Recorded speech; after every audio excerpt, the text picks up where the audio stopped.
Hello, it's Caroline Kingsbury here. Today I'm going to talk to you about success, and more specifically about how we create success in our own lives by how we actually think about things that occur to us and the emotional reactions that we actually have to the things which do happen. When something happens, excuse me, whether it's an event or a specific set of circumstances that you weren't expecting, whatever it might be, we always have a choice of how we actually react to those circumstances. For example, you may bump into, an old friend that you haven't seen for ages. Now, you could choose to do all sorts of things when this happens. You could choose to say, "Hi, how you doing? Let's go for coffee."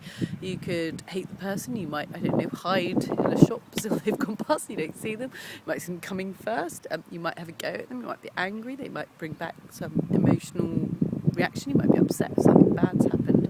But what happens when you see someone is really down to you as an individual and the perceptions that you actually have as to how you react to them. The key to this really is to bring awareness to how you behave in any given situation or set of circumstances, and make sure that the reaction that you have in those circumstances is actually the one that you want to be having.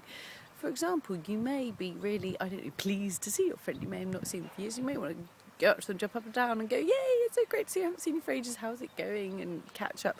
But you may, be preoccupied with something at work or whatever it might be, and you may end up kind of going, "Yeah, hi," and not giving them the time that you should have dedicated to them perhaps, or not reacting in the way that you meant to react or you intended to react, and therefore your intentions and your, internal harmony have become out of sync.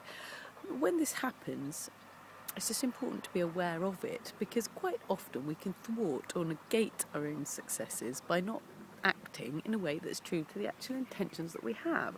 If your intention is to be nice to somebody but you don't actually end up doing it or being as kind as you could in a set of circumstances for any particular reason, then it's very important to sort of look and ask yourself why that might be. Quite often it can be fear or the thoughts that you're having which can actually hold you back in these circumstances.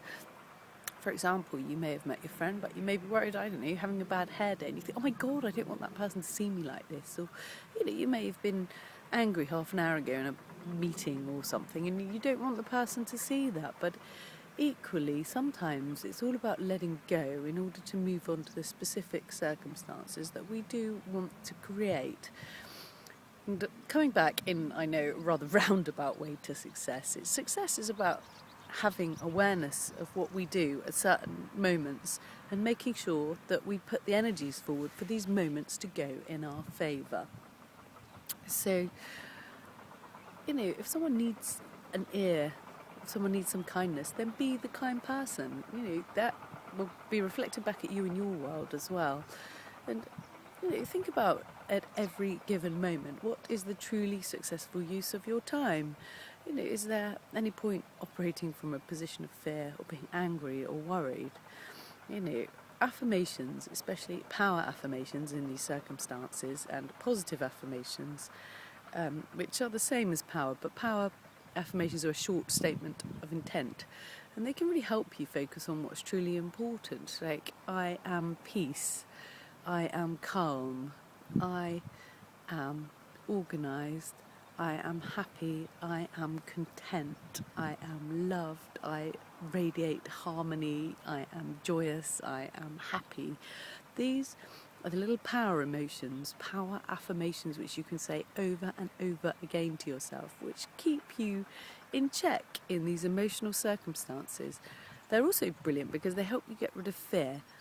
And they help you recognise that when you're in a bad state or a bad thought processing moment and your mind is ticking over more than it should be, that you actually have the ability to switch it off, turn it back to a position of success and calm it down using your power affirmations before you then go forward and start to actually think about what it is you want to achieve in any given circumstance.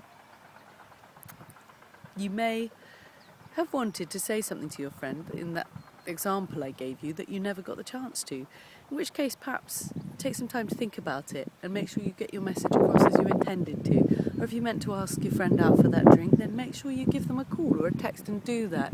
And sort of always set your energy so it's working in accordance with what you intended. I mean, that will really help you out as you go through life, making sure that what you do works with what you wanted to happen using your affirmations. If it doesn't work for you, say, I can do this, I am successful, I will be successful when I do this, and I'm going to do this right now, and then go and do it. This is helpful to balance out your thoughts with your intentions using your affirmations. Sorry, that's probably been a bit jumbled. I have no notes today. I'm thinking sort of off the top of my head as I'm sat here about scenarios. I'll talk to you more tomorrow and give you some more examples of affirmations. Thank you for listening. I'll speak to you tomorrow.